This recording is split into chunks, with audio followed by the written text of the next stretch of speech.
Shut up! I just wanted to say hi to Dude, shut up. Face the wall. Turn around. Turn around.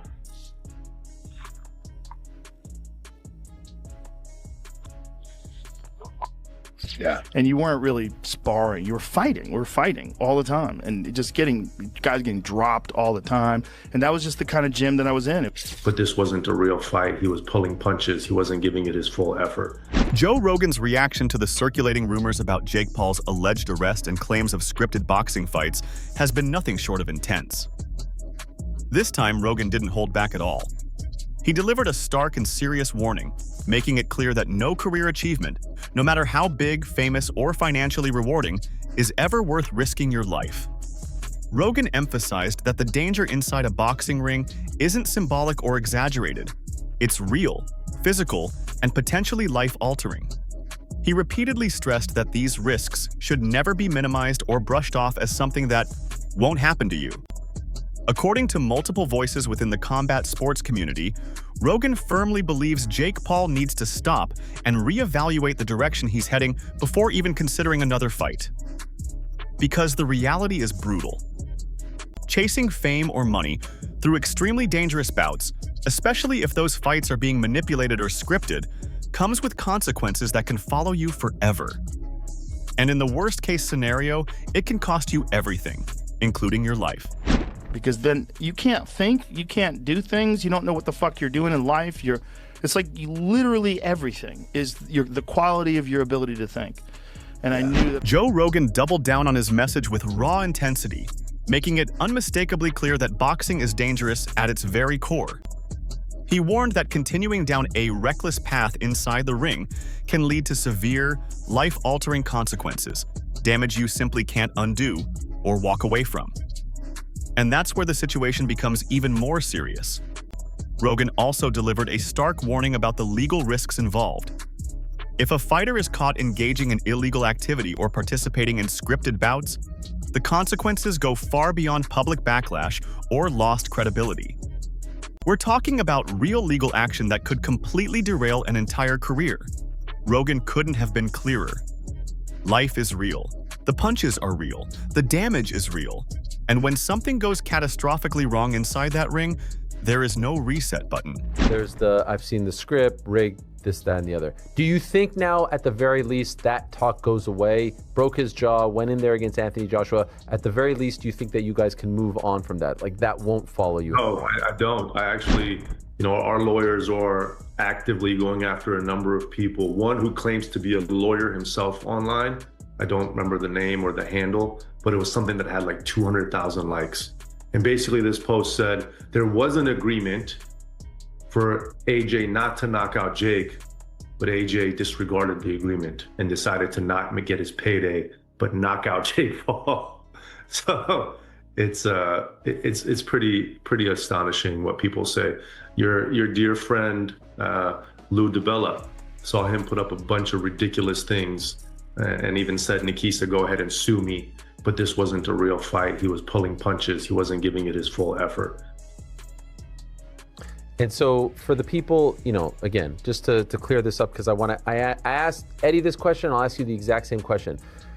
Once and for all, was there any sort of arrangement as far as it should go this many rounds? Because that's the one that I've heard. Oh, Anthony agreed to 3 rounds, 4 rounds. Can you tell us in black and white if there were any talks of any kind between the network, the promotion, the fighter?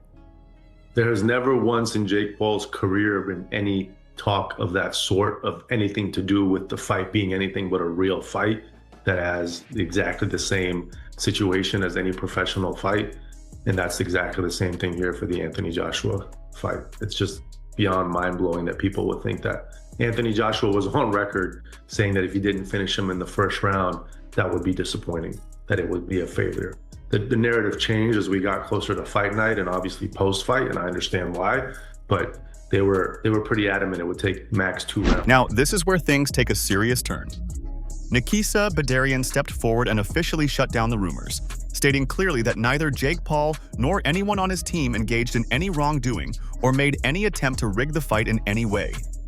He directly addressed the claims that have been spreading like wildfire across social media, allegations suggesting the bout with Anthony Joshua was scripted or predetermined.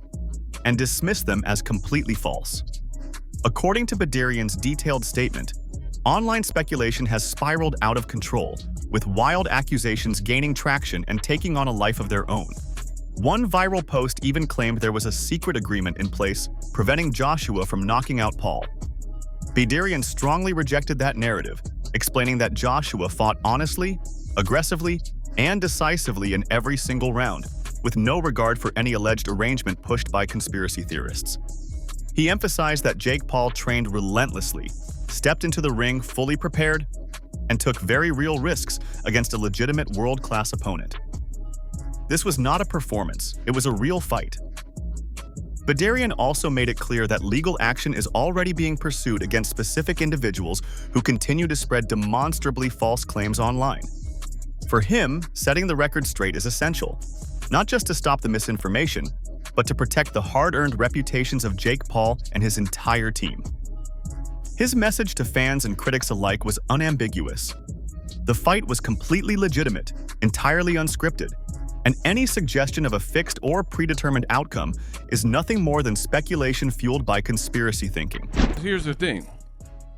Look at all them celebrities like dude from the Mighty Ducks, the little boy actor that got strung out on drugs.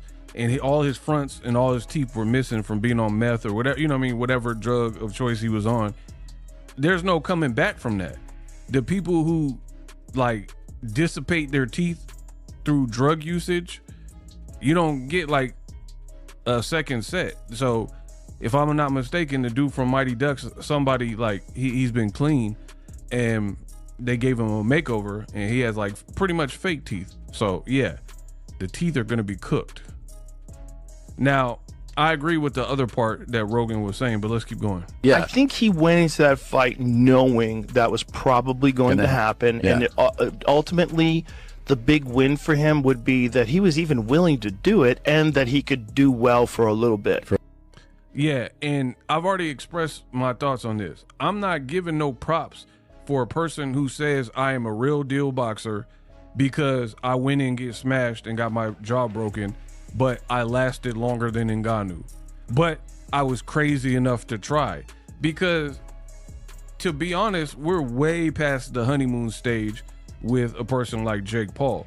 You've been in this for long enough to go through fight camps, dedicate your time, effort, energy, money, spar with people.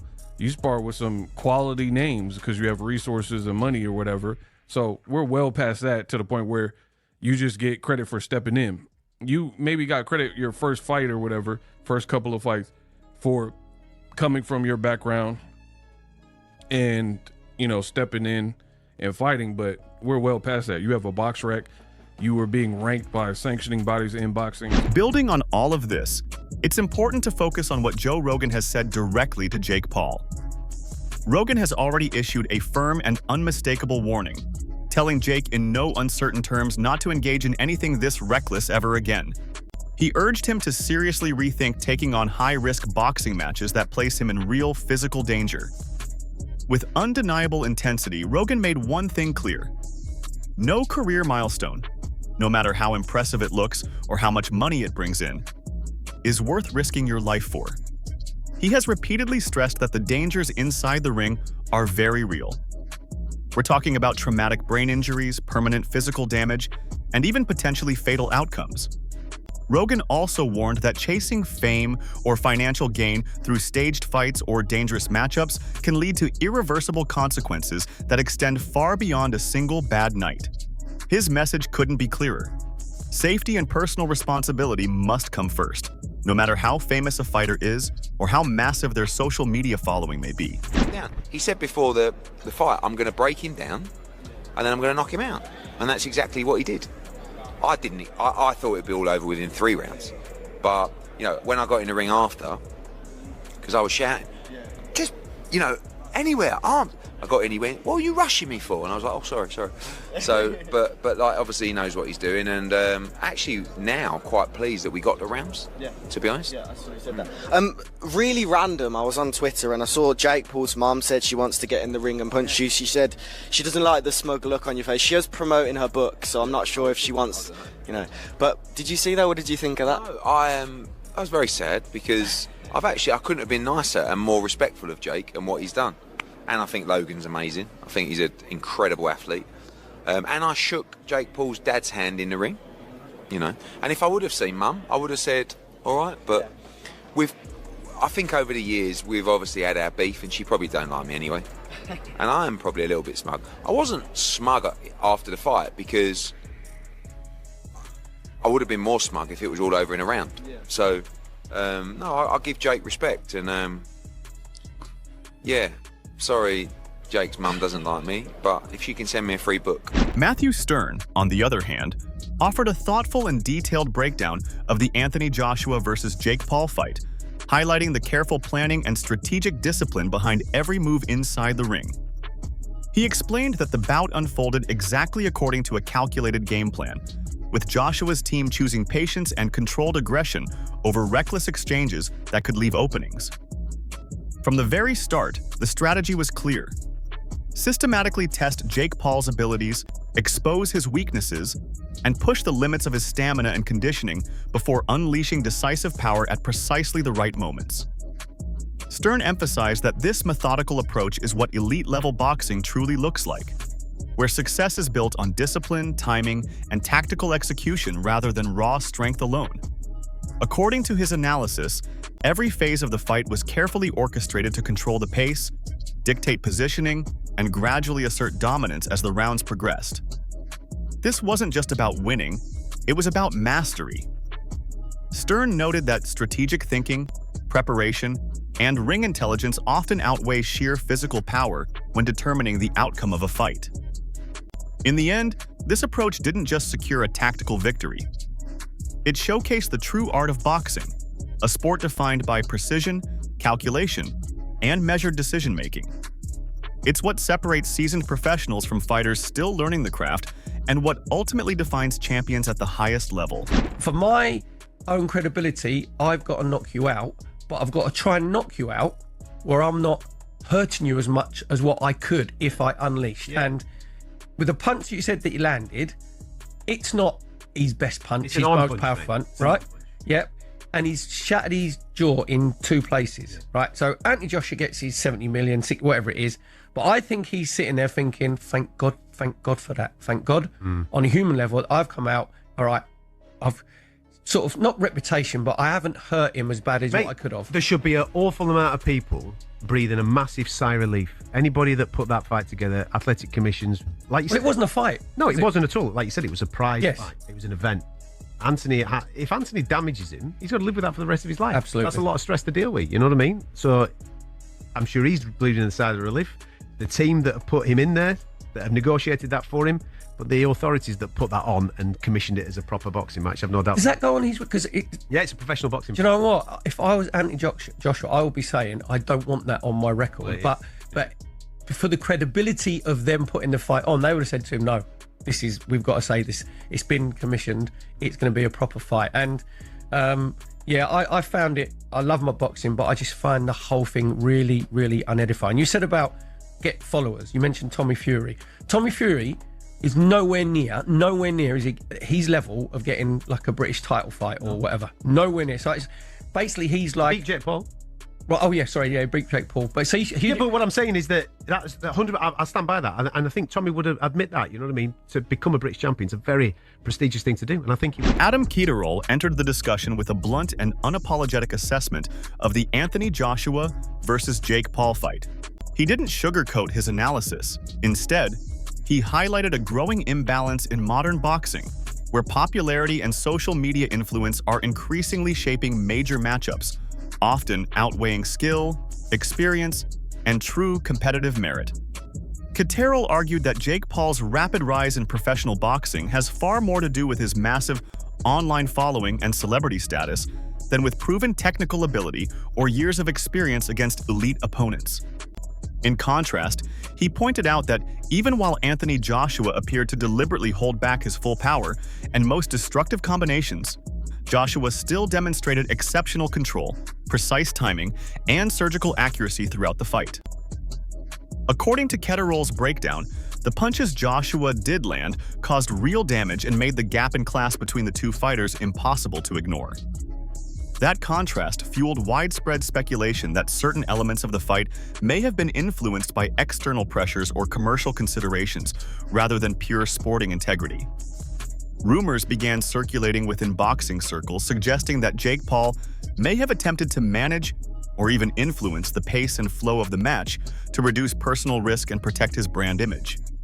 These claims reflect broader concerns about celebrity boxing, where spectacle and entertainment increasingly take priority over authenticity and genuine competition. Caterol's observations underline a troubling trend in modern, hype-driven fights, one where marketability and viral appeal can distort competitive integrity, shifting the focus away from skill, strategy, and the traditional values that have long defined professional boxing at its core. And it feeds into the story of him being perhaps a little bit better than we sometimes think, although I don't really co-sign on that. Let me make the point. The first point is, I think people are overreacting a little bit. A little bit. People were suggesting when I got on social media that this was like the biggest farce they'd ever seen in their life, and that this was, how could he fight like this, and this was a disaster, and Joshua should have got him out there earlier. There is probably some evidence to suggest that I don't think Joshua was carrying him in the sense of, hey, they coordinated this ahead of time. But was Joshua really stepping on the gas? No, I don't think he was really stepping on the gas. There were times I think he clearly pulled his punches, partly because Jake was squirmy and rotating on the outside. Also in part because I think, as I indicated on Friday, he's watching this guy with pretty bad footwork. He was literally tripping over himself, and he realized he just can't keep this up. So there was that. But people were acting like, how could this be? How could this have happened? Guys, on Friday's MK, and then before that, earlier in the week on Submission Radio, they asked me on Submission Radio, how do you think he's going to fight? And I'm like, he's going to run. And they're like, you don't think he's going to clinch? I'm like, okay, he'll clinch at times, but then the rest of the time he's going to run. What other way was this going to go? What other way was this? Sam Jones delivered a candid and unfiltered reaction to the Anthony Joshua versus Jake Paul fight, one that echoed the feelings of many hardcore boxing fans. He described the bout as difficult to watch from start to finish, not because it was brutally competitive or filled with edge-of-your-seat exchanges, but because of the glaring technical deficiencies on display throughout the contest. Jones pointed out that Jake Paul struggled with fundamental aspects of boxing that any serious professional should have mastered long ago. He highlighted issues with basic defense, including limited head movement, inconsistent guard positioning, questionable footwork, and slow or ineffective responses to Joshua's combinations. These repeated mistakes created a constant sense of imbalance, repeatedly exposing the clear gap in experience, skill, and ring IQ between the two fighters.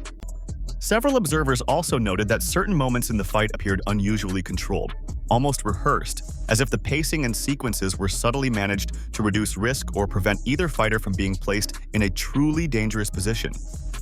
While Jones acknowledged that Jake Paul clearly put in serious training and preparation for the bout, he argued that the mismatch in natural talent and ring intelligence, combined with these alleged signs of guided pacing, made the viewing experience feel uneasy and uncomfortable for fans expecting genuine competition. Ultimately, the fight highlighted the risks of blending celebrity appeal and social media influence with professional-level boxing. It exposed how spectacle and entertainment can sometimes overshadow real skill and authenticity, leaving devoted fans questioning the legitimacy of contests where performance and entertainment intersect so visibly. It just wasn't. Jake Paul had a very healthy fear for his life while he was in there, and he was moving as such. He was staying away from him. He was running away. He was trying to get distance. Then he was trying to step in to win this athletic contest, and then he's trying to get out of the way so that he doesn't get hurt again. I mean, he was fighting. Then it turns to where he can't stay away anymore. So now he's got to go the other way. He's got to go forward. So now he's clinched him. Now he's dropping down to his knees. He's going below the waist. He's getting to double leg positions. He was fighting. These guys were Jake was fighting for his survival, and you could so see it. You could see this animal who's been caged and is just trying to make it through, not even kill its prey, just make it through. And it was incredible. It was really incredible. So on the back end, some of the comments that I made or that I had heard were so confusing to me. It was a very good competition. I will tell you, it breaks my heart too that Anthony Joshua can't get him out of there in one round. Dave Portnoy had made a comment before the fight. He said, I like Jake. I wish well for Jake. Of course I'm taking Joshua. And then Portnoy made his point. And he said, because I believe in boxing. This isn't if I'm cheering for Jake or if I think that Joshua is more experienced or better. I believe in I believe boxing's real. If boxing is an actual sport, if it is an actual sweet science, then of course a guy that's done it 11 times cannot compete with the Olympic champion. Of course. Chael Sonnen delivered sharp criticism of the entire matchup, expressing genuine concern that fights like this are simply too dangerous to be taking place under what's considered normal competitive conditions.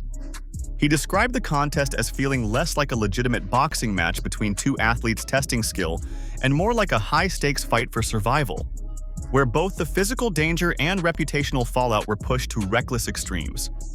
Sonnen urgently warned that when inexperienced fighters step into the ring with elite professionals who have spent decades refining their craft, they're placing themselves in potentially life-threatening situations.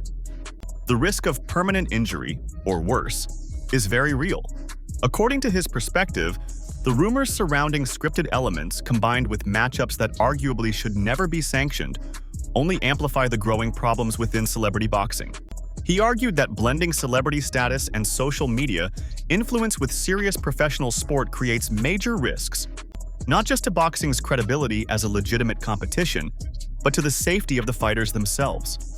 Sonnen emphasized that this is the kind of scenario previous generations of boxing would never have tolerated. Several analysts who closely watched the fight also noted that Jake Paul appeared unusually cautious during key moments, raising questions about his true intentions inside the ring. While some viewed this as a smart survival strategy against a vastly superior opponent, others believed certain exchanges felt controlled, or even choreographed, to allow Anthony Joshua to dominate without placing either fighter in extreme danger. That interpretation aligns closely with persistent rumors suggesting Paul may have attempted to influence the pacing and structure of the fight, protecting himself from serious harm while maximizing entertainment value for a massive audience. In the eyes of many critics, this wasn't a traditional boxing match. It was a carefully managed spectacle. And that brings us to the end of today's video. We covered a lot of ground breaking down this controversial fight and the drama surrounding it. Stay tuned, because if history tells us anything, this story is far from over. DraftKings, and they made a deal with Anthony Joshua. Yeah. It's like, let's bankrupt give you these 100 mil. motherfuckers. Yeah. Let's bankrupt these motherfuckers. We're going to bet it all on me. I mean, that's like a Guy Ritchie movie. It is. You know?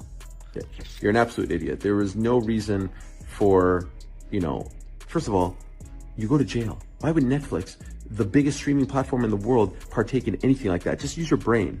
And MVP, too much to lose. You go to jail. Federal effing prison. Jake Paul's a fraud in terms of boxing. But worse than that, after all his hype about what he was going to do to Joshua, what did we see? We saw a cowardly display from a guy who shouldn't be anywhere near a box. All right, so Joe Rogan absolutely exploded when he heard about Jake Paul. Joe Rogan absolutely exploded when he heard the rumors that Jake Paul reportedly tried to bribe Anthony Joshua during their fight. And he didn't hold back. Rogan slammed the alleged $100 million deal, calling it a complete disgrace to the sport of boxing. He tore into Jake Paul's tactics, emphasizing how they strike at the very heart of boxing's integrity. What fired Rogan up the most was the idea of throwing massive sums of money at a fighter to secure a predetermined outcome. According to him, this kind of behavior completely destroys the credibility of matches. When results are bought instead of earned, professional boxing starts to look less like a sport and more like scripted entertainment. Rogan also highlighted the wider impact. While such schemes might boost Jake Paul's bank account and social media clout, they are disastrous for the sport itself and for fans who crave real, legitimate competition.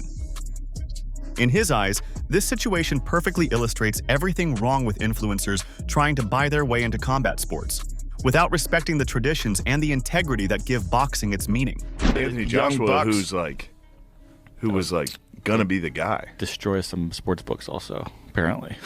What are those odds? they lose $100 million or something, I think. Yeah, that's where. Yeah, there's a lot of might take a people dive betting there. on the Jake Paul underdog right now. There's people betting on him? Yeah, because he's got that's plus 650. You're making 6 times the money you put in. Yeah, but what are the odds? I Really? mean, not good. but What are the odds, really? I know I literally said what are the Now here's where the story gets really interesting. Joe Rogan expressed genuine relief that Anthony Joshua stayed completely focused and didn't fall for any of Jake Paul's alleged schemes or financial temptations. He warned that if Joshua had taken the bait, it would have been devastating for boxing fans worldwide, turning a legitimate athletic contest into a staged spectacle, more like wrestling than a real fight where both men are genuinely competing to win. Rogan criticized Jake Paul's apparent aim, trying to secure an easy, staged victory without earning it through skill, training, or real competition. But Joshua's incredible talent, years of experience, and professional composure ensured the fight remained authentic. By refusing to compromise his principles or sell out for money, Joshua protected the integrity of the sport, keeping boxing from becoming just another entertainment product where the outcome is determined by who pays the most instead of who fights the best. I think the only reason the odds are not 40-1 is people suspect shenanigans. Shenanigans. Yeah. They suspect shenanigans. But a first if round, they come out and fucking circle each other like pro wrestling and grab the ropes, we're going to be like, no. Yeah. Yes. You motherfuckers. When Nate fought him, that was great. Well, listen, that's another fight. Look, Nate, no disrespect to Nate, but Nate fought his career at 155 pounds for the most part. A couple fights at 170. Absolute idiot. There was no reason for, first of all, you go to jail. Why would Netflix, the biggest streaming platform in the world, partake in anything like that? Just use your brain. And MVP, too much to lose. You go to jail. Federal effing prison. AJ, for what? For what? He doesn't need it. He doesn't need more money. It's great, but to risk this? No, look at what's going on with the gambling. No way. There's no way. My respect for Jake has grown. I know people don't like to give him credit. You fight amateur, influencer, pro boxing. You have my respect. I don't care what kind of fighter you are. I don't care how many wins you have. You step through those ropes. You have my respect. He lasted 6 rounds. Most didn't think he would. I think the line as far as how many rounds was 2.5. So clearly most people thought he would be out of there around that point. And I think a lot of people were going with the under. He had some moments. He had the antics. Obviously the takedowns and all that weren't great. But golly, I think he was tired. The ring was bigger, and everyone said that was going to benefit him, the 22x22 ring. But, cardio has been an issue for him. And so when you're circling and dancing, you're going to get tired. You're going to gas out. And I think that happened. Arms were down, and he was getting pinned. He was getting cornered, and he was getting, AJ was doing a great job, I think, of not letting the fight be contested in the middle of the ring, cornering him either in the middle, like the turnbuckle, or up against the ropes. He was cutting him off perfectly. And so I know people are going to be upset that AJ didn't get rid of him. Let me tell you about Frank. His perspective is absolutely invaluable. We're talking about someone with over 70 years of boxing experience, 7 decades fully immersed in the sport at every level. Frank embodies the fundamentals of what he calls the noble art of boxing and has guided fighters of all levels with unmatched expertise that simply cannot be bought or faked. Drawing on decades in the ring, both as a fighter and a trainer, he repeatedly emphasizes the critical importance of discipline, proper technique, and deep respect for the sport's traditions. But when it comes to Jake Paul, Frank doesn't hold back. He is blunt, brutally honest, and utterly unfiltered, calling Jake Paul a fraud in the boxing world and dismissing his antics as nothing more than clownish behavior. Frank issues a stark warning. Someone like Jake Paul has no place in serious competition. Boxing is not for spectacle, manufactured hype, or social media stunts. It's a serious combat sport, and fighters must honor its traditions and the sacrifices of those who came before them. His perspective highlights the massive contrast between true skill, built over decades of training, and superficial showmanship designed for clicks and views. Frank's message is clear. Only those who genuinely respect the craft and are willing to commit to years of brutal training should step into a professional boxing ring. while characters like Jake Paul should stick to social media and leave the sport to the professionals. Preservation at the very top of his agenda. It's so difficult to pin him down. He runs, he dodges, he grabs, he slithers to the floor, he grips onto your legs, all the kind of stuff that you would never see from anybody with a semblance of experience in boxing. So let's get this out of the way. Jake Paul's a fraud in terms of boxing. But worse than that, after all his hype about what he was going to do to Joshua, what did we see? We saw a cowardly display from a guy who shouldn't be anywhere near a boxing ring from now on. In fact, if there hadn't been ropes around that ring, then he would have been back in the changing room in the first couple of minutes of the contest because he was running for his life. He was terrified. Let's look at AJ's performance.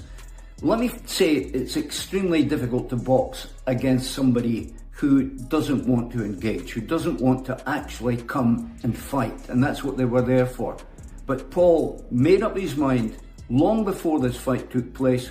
I will run for eight rounds, and I can go and put on my resume that I went 8 rounds, the full distance, with the former heavyweight champion of the world.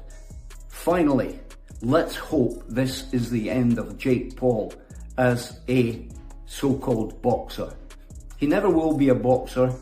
I've got guys whom I train up and down the country who would flatten him in 3 rounds. Amateur boxers who are miles better than he is. He has got nothing going for him. Dan Rafael, one of the most respected boxing analysts, delivered a detailed breakdown of the Anthony Joshua versus Jake Paul fight, focusing solely on what happened inside the ring rather than the surrounding hype. He acknowledged Jake Paul for lasting as long as he did, a performance that surprised many, crediting Jake's highly defensive and often unpopular style of constant movement and evasion as the only realistic way to survive multiple rounds against a fighter of Joshua's caliber. Rafael painted a vivid picture, comparing Jake's non-stop movement to pedaling a bicycle just to stay ahead, or even running from the police, constantly trying to avoid capture. While not the most exciting to watch, these evasive tactics prolonged the fight far beyond what many experts had predicted. But Rafael also pointed out that Anthony Joshua could have done a better job cutting off the ring and trapping Jake in corners, acknowledging that Joshua's own strategy played a role in why the bout lasted longer than expected. Despite this, he praised Joshua's overall skill and ring generalship, noting that the eventual knockout was both impressive and fully deserved, reflecting the clear gap in class between the two fighters. Rafael also highlighted Joshua's honesty in his post-fight interview, showing the self-awareness that separates true professionals from those primarily focused on branding. He concluded that, from a business perspective, taking the fight made sense for Joshua, as it balanced financial opportunity with professional responsibility. Ultimately, the bout showcased Joshua's dominance while still giving Jake Paul credit for enduring longer than many anticipated. I mean, yeah, like you said, did it go 6 rounds and last, a few longer? I'll give credit to Jake for hanging in there. Part of it was because he employed an extremely unfriendly for fans style, but it was the only way he could do it if he wanted to survive that many rounds, which is to basically get on his bicycle and ride around the ring for a bunch of rounds and then get off his bicycle and run, like a criminal at night after the cops show up. So it is what it is. I mean, it'll be the fact that it's still resonated shows you the interest that there was in the fight, and certainly that knockout was a viral clip. And and I'll quote the great philosopher Eddie Hearn, we're going to take care of Jake Paul and on to the real boxing in 2026. Yeah, the great philosopher. It is a risky fight. I mean, I'll put it like this. It's one thing to say I want to do a calendar year where I'm fighting Fabio Wardley for the his title, and then I'm going to fight Fury. There's nothing wrong with that. But anybody that would consider Fabio Wardley at this stage should be a tuna fight is just not being honest about it. It's a real fight. And I think there are some people out there that would say it poses just as much danger as risk or a gamble or however you want to describe it as it would be when he fights, or if he fights in Fury. So Joshua has to make some decisions about that. I don't think they're going to take that risky of a fight going into the prospect of a Fury fight. I mean, it's fun for us to sit here and bullshit about it, but I just don't think that's legitimate. I don't think that's real. I mean, I understand why Frank Warren and Fabio Wardley and their group would want that. They would welcome that fight because it's a winnable fight, and it's a bonanza in terms of compared to whatever money Fabio Wardley has made in his career so far. But if you're Joshua... Spencer Fear offered a fascinating perspective on the Anthony Joshua versus Jake Paul fight, adding another layer to understanding what really happened in the ring. Fear suggested that Joshua may have subconsciously held back during the bout, not using his full power from the opening bell. He believes that if Joshua had gone all out from the start, he could have likely finished Jake Paul within the first few rounds with little difficulty. At the same time, Fear gives Jake Paul credit for executing a smart, realistic game plan given his limitations. Constantly moving around the ring, staying defensive, and avoiding heavy exchanges was the only viable approach against a world-class heavyweight with knockout power in both hands. Fear also highlighted that, while Jake has shown measurable improvement since his previous fights, including lessons learned from his loss to Tommy Fury, he was still facing an opponent far superior in every measurable category: power, speed, experience, and technique. Fear took time to acknowledge the work of Jake Paul's team, emphasizing the progress he has legitimately made as a boxer, even if he is still nowhere near the level of top professional heavyweights. He framed the fight as a balance between Joshua's apparent restraint, whether conscious or unconscious, and Paul's tactical efforts to survive, highlighting both the immense challenge Jake faced and the credit he deserves for lasting as long as he did against such a skilled opponent. You know what, I'm glad that Andy Joshua came out and said that it wasn't my best performance straight away. It's the first thing that came out of his mouth. So when I was saying what I was saying about the fight, I thought it was a very lackluster performance. I thought his performance wasn't that good.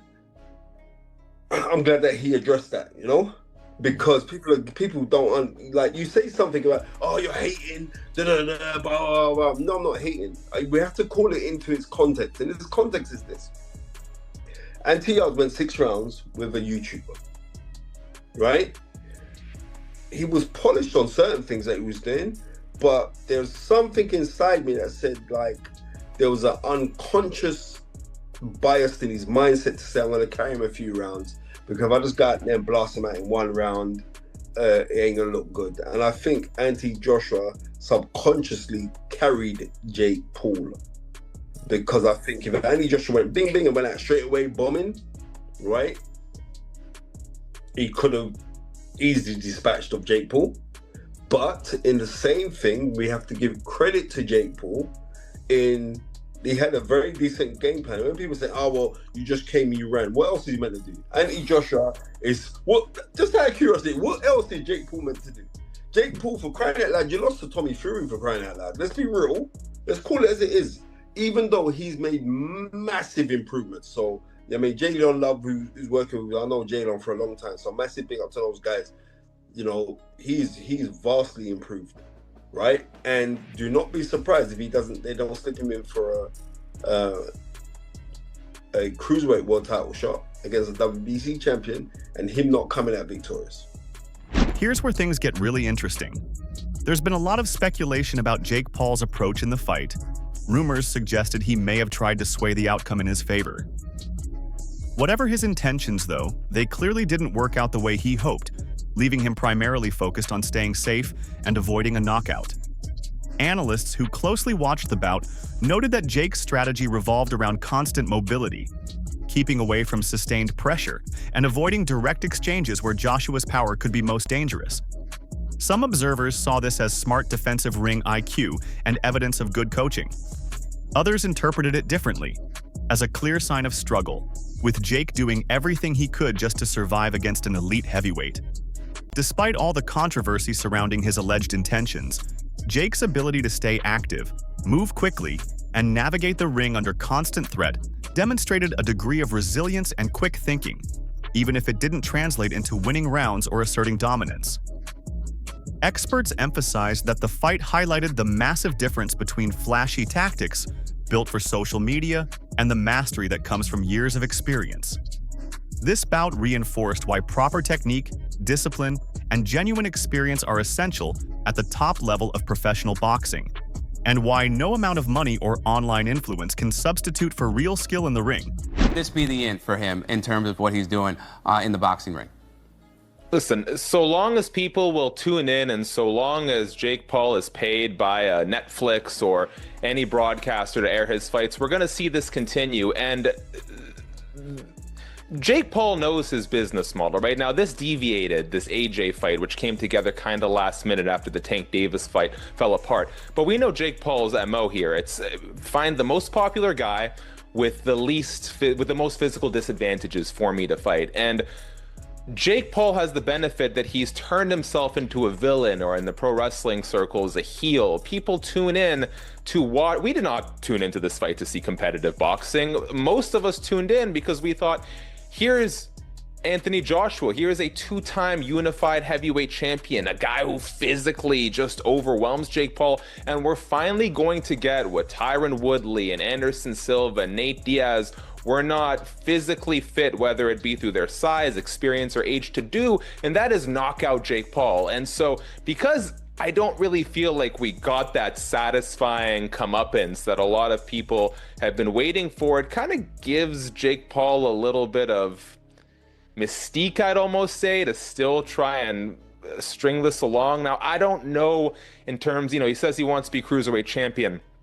I'm not quite sure what the competitive road there is, because let's make no mistake, the reason this fight lasted as long as it did is because Jake Paul focused exclusively on being elusive. He did his best, and kudos to him, right? He did a great job of not getting cornered. He was always on the gas until the gas sort of fell out from underneath him. And so I don't quite know, short of leveraging his popularity, how he's going to get to that title shot if he's not actually going to fight, like really fight an elite boxer. But if he's looking to make money, there's the KSI fight out there, there's the Tommy Fury rematch. There is ways for Jake Paul to Joey Knight offered a thoughtful and refreshingly candid take on Jake Paul's performance against Anthony Joshua, diving deep into what it's actually like inside the ring. He highlighted the stark reality of facing a legitimate heavyweight.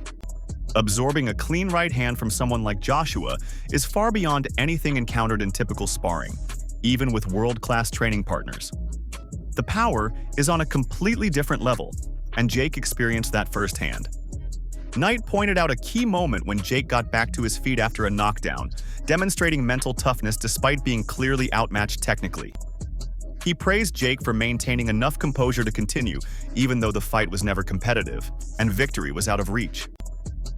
According to Knight, the bout offered a crystal-clear illustration of the massive gap between a seasoned world champion and an inexperienced fighter primarily known for social media fame rather than boxing accomplishments. It showed that strategy and evasive skills can only take you so far when there's such a huge difference in fundamental ability and power. Throughout his analysis, Knight maintained a balanced perspective, offering legitimate criticism while recognizing the effort, courage, and determination it took for Jake to step into the ring. Even if the outcome was never really in doubt, Knight emphasized that surviving against elite competition is a feat that deserves acknowledgement. Listen, Jake Paul was up at the 10 count. I see AJ give that same right hand to Robert Helenius, and he was out for the count, and he was juicing. So that's a win there for Jake Paul. And you know what, yeah? When we speak about like the sparring stories before the fight, I just thought, nah, they're talking shit. Hold my hands up. I had it wrong. Lawrence Okoli weren't talking shit.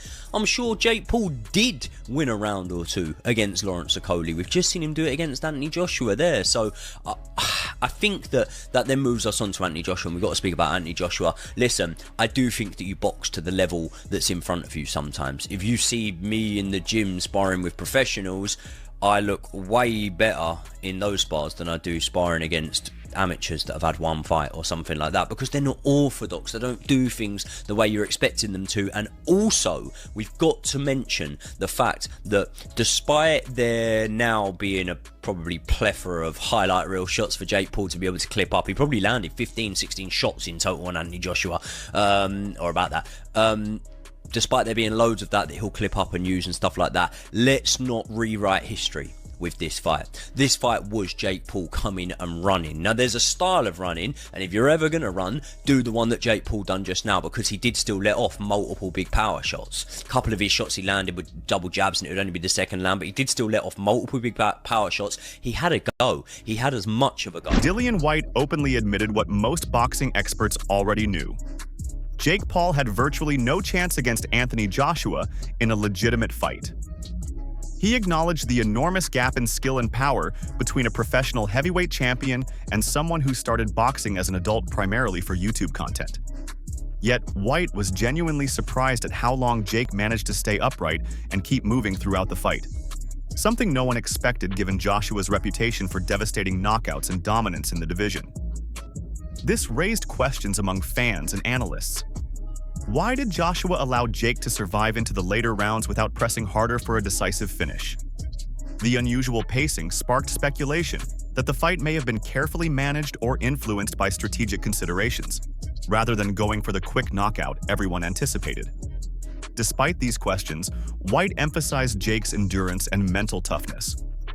Even if his efforts mostly involved running and avoiding heavy shots, staying on his feet under extreme pressure was noteworthy. Overall, Whyte's commentary highlighted both Joshua's overwhelming superiority in every aspect of boxing and Jake's surprising resilience, leaving the boxing community debating the dynamics of the bout and what it might mean for the future of both fighters. But then, I watched it the next month, I was like, he actually did way better than I thought he would have did. But people forget, Jake Paul rostered the Ohio State wrestling, so he's tough. He's not as good boxer as good skill, but he's tough. You know, wrestling is a very competitive sport in America, and to be a Ohio State wrestling level, you have to be they're physically tough and physically strong. You know, so yeah, he was tough. That's why he survived in there. He did what he had to do in there. He got tagged with a few shots, and he did extremely well. AJ did poor. In those situations where the fighter is that negative and had those kind of tactics, he went to ground a few times, etc. I don't think people quite understand it. It doesn't matter who you are, it's quite difficult. People expect AJ within 20 seconds to literally, with the first punch thrown or the first jab thrown, just to knock him out. It's not that easy, is it, when a fighter is kind of going in there to just survive? It's always easier to beat someone that's coming to win than someone that's in there to survive, but they should have known that. They should have known that Jake Paul was never... That's it for today's video. We've covered every angle of this controversial fight, from the shocking rumors to expert analysis from the biggest names in boxing. Whether you're a hardcore fan or just curious about the drama, there's no denying how much this bout revealed about the sport, the fighters, and the high stakes inside the ring. If you enjoyed this breakdown, make sure to like, comment, and subscribe for more in-depth boxing analysis and updates. And stay tuned, because with fights and drama like this, there's always more to come.